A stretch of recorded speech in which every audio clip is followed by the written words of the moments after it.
प्रधानमन्त्रीको शक्तिलाई प्रयोग गर्ने इन्जोय गर्ने काम चाहिँ बालवाटारमा हुनुपर्छ, बालकोटमा होइन भन्ने कुराबाट नेपाली कांग्रेस पार्टीको उम्मेदवारलाई चाहिँ समर्थन गरेर जानुपर्छ। निर्वाचनको बेलामा जनतालाई दिइएको वचन बमोजिमको गठबन्धन, जुन गठबन्धन चाहिँ बीचमा कसैले ढोक्सा थापेर भत्केको थियो, त्यो फेरि पुनर्जीवित भएर आउने त्यो सम्भावना पनि हुन सक्छ। हाम्रो संविधानले परिकल्पना गरेको राष्ट्रपतिको पोजिसन छ नि, त्यो धेरै रस्साकसी गर्नुपर्ने विषय। अब सुनको बाला देखाउने भनेर कमरेड केपी ओलीले कांग्रेसलाई भन्नुहुन्थ्यो। सुनको बाला निकै एउटा छ कि क्या हो तपाईको बालकोटमा। कहिले उहाँ माधव कमरेडलाई देखाउनुहुन्छ, कहिले झलनाथ कमरेडलाई देखाउनुहुन्छ, कहिले महन्त कमरेडलाई देखाउनुहुन्छ। राष्ट्रिय सहमति अमुक व्यक्तिको लागि होइन, जहाँनिर राष्ट्रिय सहमति हुन्छ त्यहाँनिर गरौँ भन्ने कुरा हो।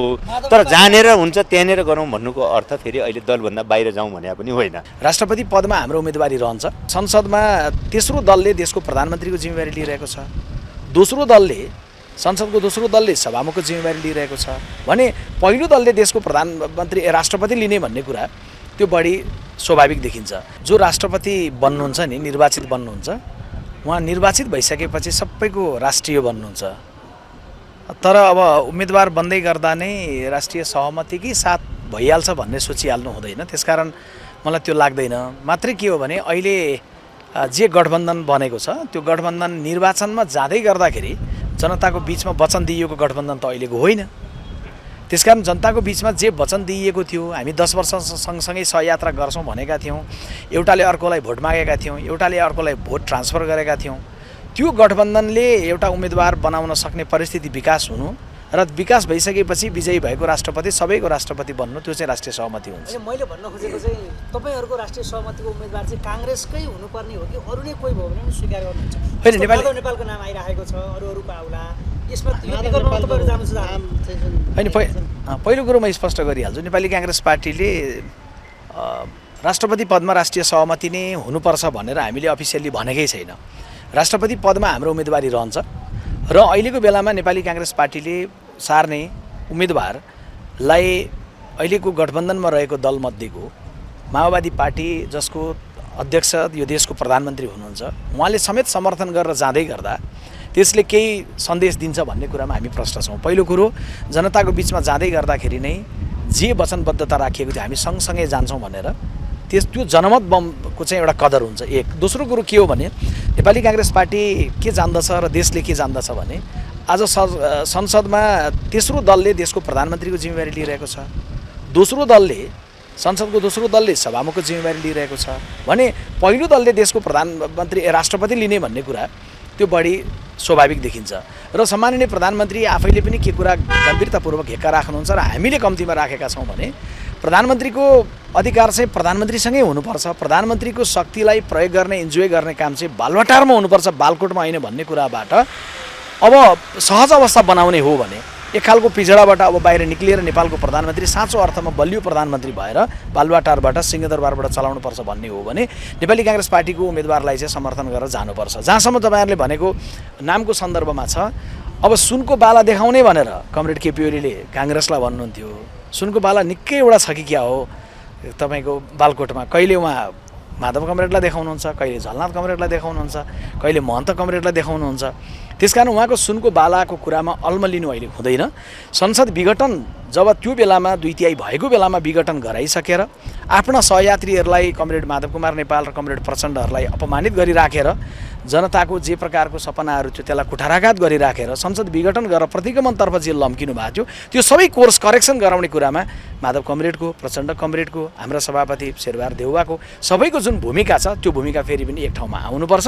त्यसकारण राष्ट्रपति पदमा हामी नेपाली कांग्रेस पार्टीभित्रै पनि हामी विकल्पहरूमा छौँ, तर मलाई जहाँसम्म लाग्छ हामी जे एउटा सहमतिमा पुग्छौँ त्यसमा सँगसँगैमा कमरेड प्रचण्ड पनि पुग्नुहुन्छ, माओवादी पार्टी पनि पुग्छ। राष्ट्रपति निर्वाचनसँगै तपाईँहरूको पुरानो गठबन्धन बिउताउँदै हुन्छ त्यसो भए?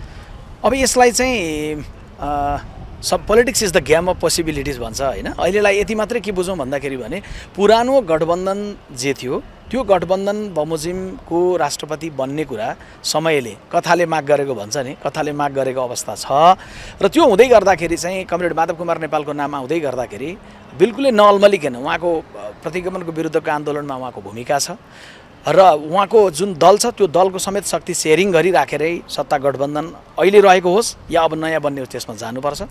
अब म आफैले भन्दै गर्दा तपाईँहरू सुन्नुभएकै छ कि मैले पार्टीको आदरणीय सभापति शेरबहादुर देउवालले नै राष्ट्रपति पदमा जाँदा बढी उचित हुन्थ्यो होला भनेको पनि हुँ। र उहाँ जाँदै गर्दाखेरि तपाईँको दुईवटा पद अरू रिक्त हुन्छ, संसद दलको नेता जहाँ रामचन्द्र पौडेल वरिष्ठतालाई सर्वसम्मत गर्न सकिएला, पार्टीको सभापति जहाँनिर उपसभापति पूर्णबहादुर खड्कालाई कार्यवाहक बनाएर पार्टीमा पनि गति दिन सकिएला, मैले त्यो भनेकै हुँ। तर फेरि म साथीहरूसँग छलफलबाट के कुरामा सहमत छु भने देशको प्रधानमन्त्री भइसकेर कार्यकारी अधिकारलाई प्रयोग गरिसकेका कुनै पनि पूर्व प्रधानमन्त्रीहरूले राष्ट्रपति बन्ने आकाङ्क्षातर्फ जानु अथवा उहाँहरूलाई अगाडि सार्नु त्यति उचित नहोला भन्ने साथीभाइहरूको भावनासँग फेरि म एकदम सहमत छु।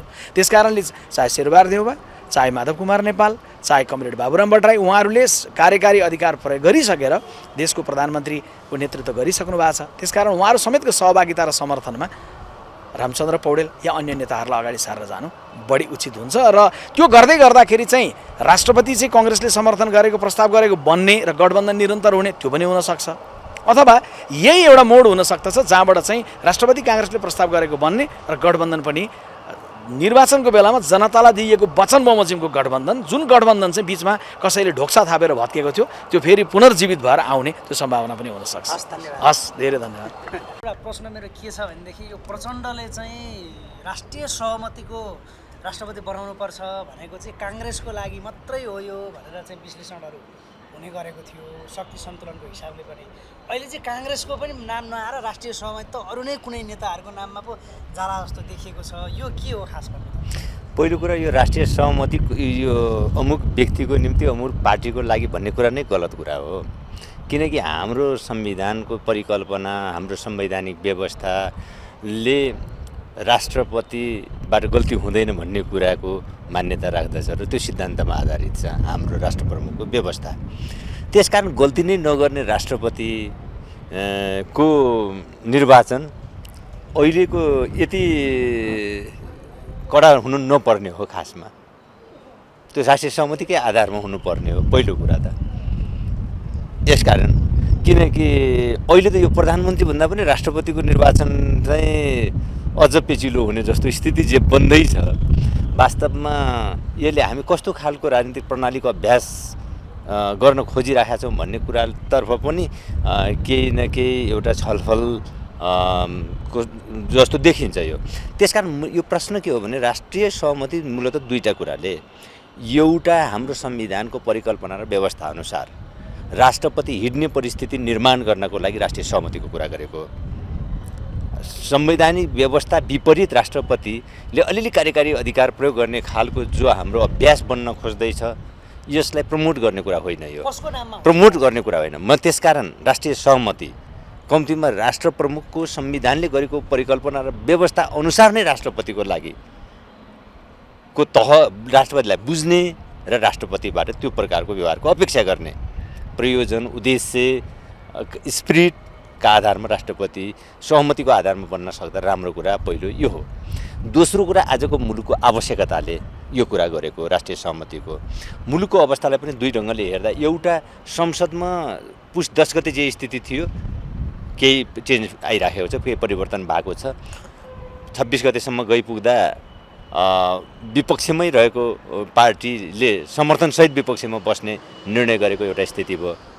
10 गते सरकारलाई समर्थन गरेर 11 गते सरकारमा सहभागी भएको पार्टी सरकारबाट बाहिरिएको स्थिति छ भन्दा 10 गतेदेखि यहाँसम्म आइपुग्दा घटनाक्रमहरू केही चाहिँ नयाँ नयाँ बनेका छन्, परिस्थितिमा केही बदलाव आएको छ। त्यो यो बदलाव भएको स्थितिले पनि राष्ट्रिय सहमतिको माग गरेको छ भन्ने दोस्रो कुरा हो भने आज मुलुकको समग्र राजनीतिक अवस्था, आर्थिक अवस्था, शान्ति प्रक्रिया यावत प्रश्नहरू सवालहरू छन्, यो सबै कुराले राष्ट्रिय सहमतिको माग गरेको हो। त्यसकारण राष्ट्रिय सहमति अमुक व्यक्तिको लागि होइन, जहाँनिर राष्ट्रिय सहमति हुन्छ त्यहाँनिर गरौँ भन्ने कुरा हो। तर जहाँनिर हुन्छ त्यहाँनिर गरौँ भन्नुको अर्थ फेरि अहिले दलभन्दा बाहिर जाउँ भने पनि होइन। अहिले दलभित्र जहाँनिर सहमति जुट्छ त्यहाँनिर सहमति गरौँ भन्ने कुरा नै यसको मूल स्पिरिट हो। अब फेरि तपाईँहरूले व्यक्तिमै लगिहाल्नुभयो। राष्ट्रिय सहमति जहाँनिर जुट्छ त्यहीँनिर गरौँ भने हो, तर दलभन्दा बाहिर नजाउँ अहिले भन्ने कुरा एकदम क्लियर कुरा यो हो। राष्ट्रिय सहमति आजको आवश्यकता हो। पुस 10 गतेदेखि यहाँसम्म जो घटनाक्रममा तलमाथि परेको छ नि त, विपक्षमा बसेका पार्टीहरू सरकारलाई समर्थनसहितको विपक्षमा बसेको एउटा अवस्था, सरकारमा सहभागी भएका पार्टीहरू सरकार बाहिर बसेर समर्थन मात्र गरेको अवस्था भने त परिस्थितिमा केही फेरबदल भइराखेको छ नि त। यो परिस्थितिमा आएको फेरबदलले सहमतिको एउटा माग गर्यो। दोस्रो कुरा, आज मुलुकले जे चिज बेहोरिराखेको छ, जे जस्ता चुनौतीको सामना गर्नु परिराखेको छ, यो परिस्थितिले पनि राष्ट्रिय सहमतिको आवश्यकता माग गर्यो। तेस्रो कुरा, हाम्रो संविधानले परिकल्पना गरेको राष्ट्रपतिको पोजिसन छ नि, त्यो धेरै रस्साकसी गर्नुपर्ने विषय। नोमिनेसनको दिन पनि नजिकिन लागिसकेको छ, यो सम्भावना होइन। चाहिँ कतिको छ त? त्यसकारण यो आवश्यकता हो। यो आवश्यकतालाई सबैले बोध सही ढङ्गले गरिदिन सके यो सहज र सम्भव भइहाल्छ। अब सबैले आवश्यकता बोध गर्न नसकेपछि अधिकतम सहमतिको बाटो हिँड्नुपर्ने होला, तर अन्तिम अवस्थासम्म पनि सहमतिकै लागि अधिकतम कोसिस गर्नुपर्छ भन्ने हाम्रो मान्यता हो। हस्, धन्यवाद। धन्यवाद। सम्माननीय सभामुख महोदय, यो गरिमामय सदनमा संसदमा मेरो पहिलो सम्बोधन। यो देशको लोकतन्त्र रक्षार्थ शहादत प्राप्त गर्नुहुने सम्पूर्ण ज्ञात अज्ञात शहीदहरूप्रति नमन। मलाई यस संसदीय यात्रामा साथ दिनुहुने सम्पूर्ण नेपाली दाजुभाइ दिदीबहिनीहरूमा हार्दिक आभार प्रकट गर्दछु।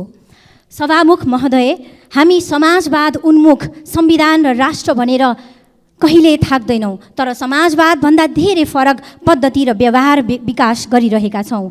समाजवादमा आम नागरिकको विशेष चासो दैनिकी चासोको विषय, दैनिकी दुई छाक जो हो, लाला बालाको शिक्षा दीक्षा अनि ओखती मुलो। यो सानो सपनीमा हजारौँ लाखौँ जीवनी अडिएको हुन्छ, तर त्यसतर्फ हामी नेतृत्ववर्ग कति उदासीन छौँ भन्ने कुरा हाम्रो सार्वजनिक स्वास्थ्य संस्थाको अवस्थालाई हेरे मात्र पनि पुग्छ। सभामुख महोदय, नेपाल सरकारले ल्याएको लोकप्रिय कार्यक्रम स्वास्थ्य बिमा 5 वर्ष नपुग्दै 50% जनता समक्ष पुग्न नपाउँदै बन्द हुने सङ्घारमा पुगेको छ। स्वास्थ्य बिमा बोर्डको अध्यक्षले हालसालै मात्र राजीनामा दिनुभएको छ र त्यसको मुख्य कारण हो अहिले स्वास्थ्य बिमाको मोडल। हामीलाई लोकतन्त्र र समाजवादी स्वास्थ्य बिमाको मोडल चाहिएको छ। त्यो मोडल व्यवस्था गर्नको लागि समतामूलक अवधारणामा अडिनुपर्छ। समतामूलक भन्नाले नसक्नेको सक्नेले तिर्ने हो, तर यहाँ हास्यास्पद रूपमा यस्तो ढङ्गले स्वास्थ्य बिमा लागू गरिएको छ कि अरबपति नेपाली र मजदुर गरिब नेपालीले पनि एकै स्वास्थ्य बिमा शुल्क तिर्नुपर्ने अवस्था सिर्जना भएको छ। त्यसर्थ म ध्यानाकर्षण गराउन चाहन्छु, यो वैज्ञानिक ढङ्गले स्वास्थ्य बिमाको शुल्क तोकियोस् र वैज्ञानिक रूपले दाबी भुक्तानीको व्यवस्था मिलाइयोस्। सबैको लागि अनिवार्य स्वास्थ्य बिमा लागू हुन अपरिहार्य छ। 1 लाखको हेल्थ प्याकेजलाई जसरी पनि खर्च गर्नै पर्ने र त्यसका लागि अनावश्यक रूपमा ल्याब टेस्ट र उपचारहरू गरिने जुन व्यथितिहरू रहिआएको छ, त्यसको नियमन पाटो ज्यादै नै फितलो रहेको छ। तसर्थ नियमनकारी निर्देशिका र कार्य दिशाहरू स्पष्ट रूपले दिइयोस् भनेर निर्देशनको पनि म आग्रह गर्न चाहन्छु। त्यसरी नै स्वास्थ्य बिमा जुन अस्पतालमा तोकिएको छ त्यस अस्पतालमा मात्र उपलब्ध हुने व्यवस्थालाई तत्कालै सच्याई देशभरिका स्वास्थ्य बिमा उपलब्ध भएका स्वास्थ्य संस्थाहरूमा स्वास्थ्य बिमा अनुरूपका उपचार व्यवस्था हुने उपलब्धता व्यवस्था गराइयोस् भनेर पनि माग गर्न चाहन्छु। मेरो आफ्नै ललितपुर जिल्लाको क्षेत्र नम्बर 3 का बासिन्दा लगायत सम्पूर्ण ललितपुर जिल्लावासीले पनि स्वास्थ्य बिमाको उपचार सेवा उपभोग गर्न पाइरहनु भएको छैन। यो व्यवस्था, यो विडम्बपूर्ण अवस्था पनि तपाईहरू समक्ष ध्यानाकर्षण गराउन चाहन्छु। समग्र नेपालीहरूलाई स्वास्थ्य बिमामा संलग्न गराई आकस्मिक स्वास्थ्य सेवा र लाइफ सेभिङ ट्रिटमेन्ट, जीवन रक्षार्थ गरिने उपचार अनिवार्य रूपमा बिना कुनै औपचारिक ढिला सुस्ताई उपलब्ध गराउने व्यवस्था गराउनुपर्छ। यति पनि गर्न नसकेको खण्डमा संविधानमा स्वास्थ्यलाई मौलिक अधिकारको रूपमा लिपिबद्ध गर्नुको कुनै पनि सार्थकता छैन। सम्माननीय सभामुख महोदय, म ध्यानाकर्षण गराउन चाहन्छु, नेपालमा मानसिक स्वास्थ्य सेवाको अवस्था अझै विकराल छ। दैनिक रूपमा 17 देखि 19 जना आत्महत्या गरेर आफैलाई मार्न बाध्य भएका छन् र 7,000 भन्दा बेसी आत्महत्या दर रहेको छ वार्षिक रूपमा, जुन दक्षिण एसियाकै अत्याधिक आत्महत्या दरको रूपमा रहिआएको छ। तसर्थ यस सम्मानित सदनलाई म ध्यानाकर्षण गराउँदै निर्देशनको रूप आग्रह गर्न चाहन्छु। निर्देशन दियोस् मानसिक स्वास्थ्य सेवा र उपचारलाई व्यवस्थित विकेन्द्रीकरण